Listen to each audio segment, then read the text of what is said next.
The autopsy report was only 1 page long, but it destroyed an entire industry.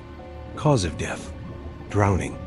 Location: center stage, no water, no rain. 20,000 people watching. They said it was impossible. They were wrong. Because this wasn't the first time a song took someone's breath away. It was just the first time it finished the job.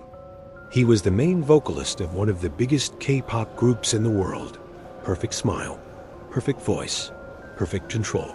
Fans screamed his name every night, but he never looked at them. His eyes searched for only one person. Front row, dead center.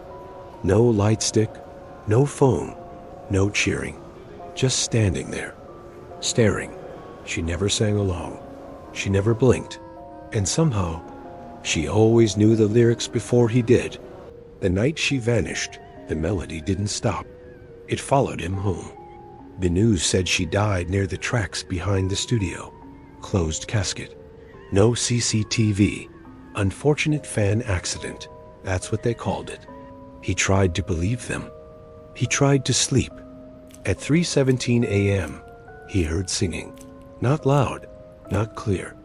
A soft, broken version of his own voice, echoing through the hallway. When he opened the door, the hallway was empty, but the carpet was soaked. And the footprints didn't lead away. They led straight into the wall. That was the first time he realized she wasn't following him. She was waiting. 2 days later, the haunting moved from the dorm to the studio. He was recording a ballad, a love song. He sang perfectly, but the producer kept stopping the track. "Cut," the producer said, looking confused. "Is there someone in the booth with you?"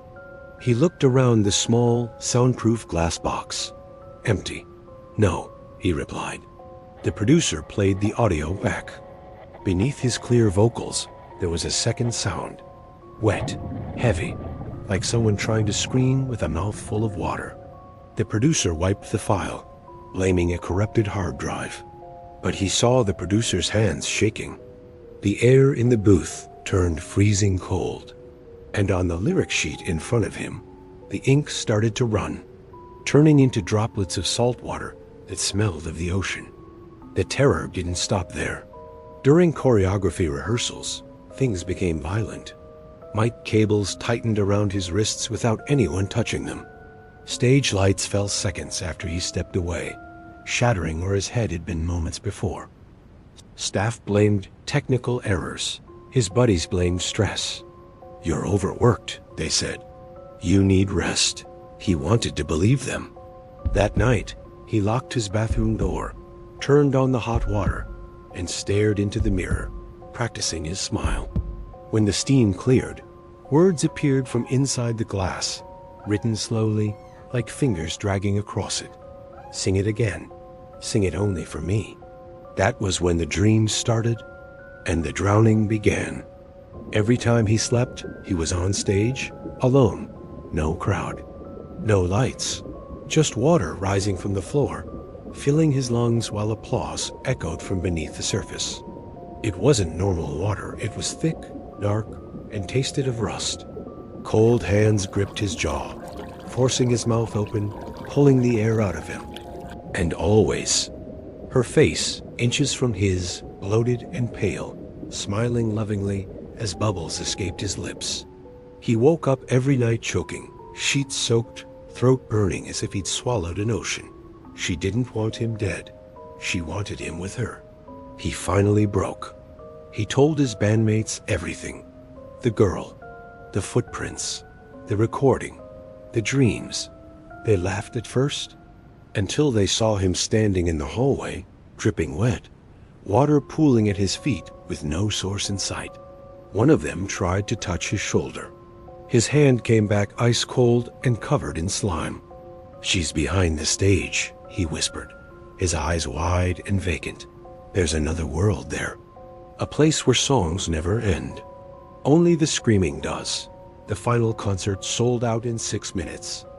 As the lights hit the stage, he felt calm for the first time in weeks. The fear faded. The music started. And there she was, front row, dry hair, perfect skin, smiling. She wasn't a ghost anymore. She looked more alive than he did. When he sang, his voice cracked, but the audience loved it more than ever. They said it sounded emotional, raw, real. They didn't hear the second voice beneath his. Off-key, gurgling, wet, singing with him. When the song ended, he didn't bow. Security footage showed him walking off stage toward the dressing rooms, but he never made it to the door. The footage glitches. He slows down. Then he begins to fade, like someone wiping condensation off a mirror. No struggle, no scream, just gone. The autopsy came later. Drowning. On a dry stage, the company released a statement. Fans lit candles, but that same night, a new song appeared on the group's channel. No thumbnail, no description, just a title, Encore. It was his voice, but it wasn't breathing. 3 days later, he came back. He sat across from his members, clothes damp, eyes hollow, smiling too wide. He told them about her world, a place behind the stage where applause is replaced by endless echoing cries. He said he made a deal. He performs here, and when the lights go out, he belongs to her.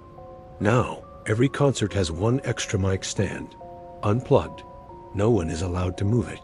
Fans say the new performances feel heavier, like the air itself is watching. Some viewers claim that when they replay the song alone at night, their room feels damp, cold, like water is rising where it shouldn't. And just before the silence, they hear breathing that isn't theirs. If this video ends suddenly, don't rewind it. She hates encores. Don't turn around.